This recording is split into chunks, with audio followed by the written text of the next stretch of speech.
Hi Capstone students, Dr. Doug Brown here. Here you are in week 6. Some exciting milestones coming up this week, and I just want to share a few thoughts with you and some tips. This week you're handing in your final draft of your capstone work. Now we call it a final draft because you have the option of accepting your grade that you will receive as your final grade and being done, or you have an option of submitting one more draft. Most students go ahead and submit another draft in week 8, either to include the refinements that their mentor has suggested or to try to get a few extra points. This is totally up to you. You should also be working on your presentation, and that's the focus of this week's conversation.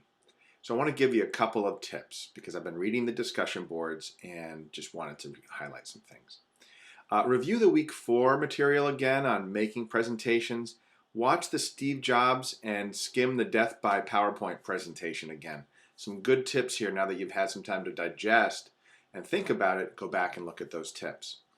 The other thing I want to try is give you some advice from an external website on Toastmasters. I've been doing Toastmasters for a while, and I find that it has really helped in organizing thoughts, especially for me in taking a massive amount of information that I like to have, and then organizing it and delivering it in a way that is easy for people to digest. You don't want to be the one standing behind the fire hose, squirting it at your audience and hoping that they're getting the water that they need. So we're going to take a little side trip and do that right now. I Googled to find resources for you that you could find, and this here is Toastmasters How to Organize Your Speech, and what I want to really focus on here is the speech steps. Organizing your speech. These are the steps in Toastmasters, but you can use them all right here and look at these links. So about organizing your speech, getting to the point, how to say it, and in this situation, talking about your vocal variety. So the real tips quickly here is in terms of organizing your speech. And by the way, this is a website that I Googled. It's http 6 minutes dlugan.com,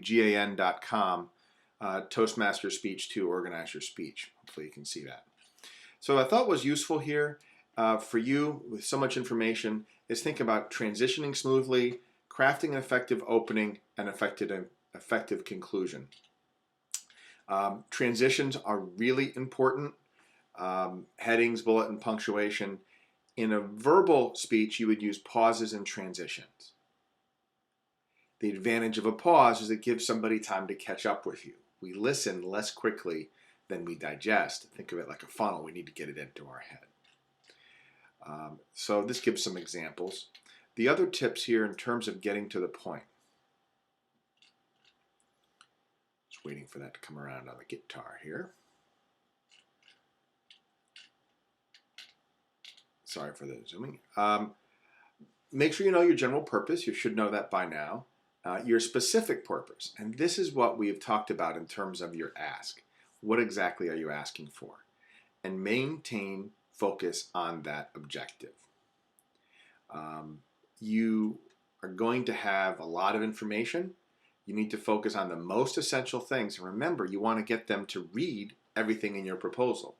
So this is a conversation about how do you get them to say, wow, I need to know more. I have to read this. So that's an important point there. And then how to say it. This is for those of you who are trying to figure out how do I take all the stuff that I have in my head and I've written about and how do I get it out there onto a speech. So talks about choosing a story, writing a story, telling a story around the proposal, and using repetition appropriately. So I'll leave you to look at the rest of it on your own if you want to. I hope those are some useful tips for you. The final tip I have is just in terms of organizing your time and being patient with yourself. You have come this far. You should have every reason to expect success in these last few weeks. And just envision that situation when for the very last time you go onto Blackboard, you upload and hit submit, and you can have the confidence of knowing that you're done. That's a pretty compelling thing, and it's not that far away. Don't let that be panic. Let that be energizing for you. So this is Dr. Brown We will see you again in the class discussions. And on behalf of Post University and all your mentors, we wish you good luck and break a leg. And we will be seeing you again soon.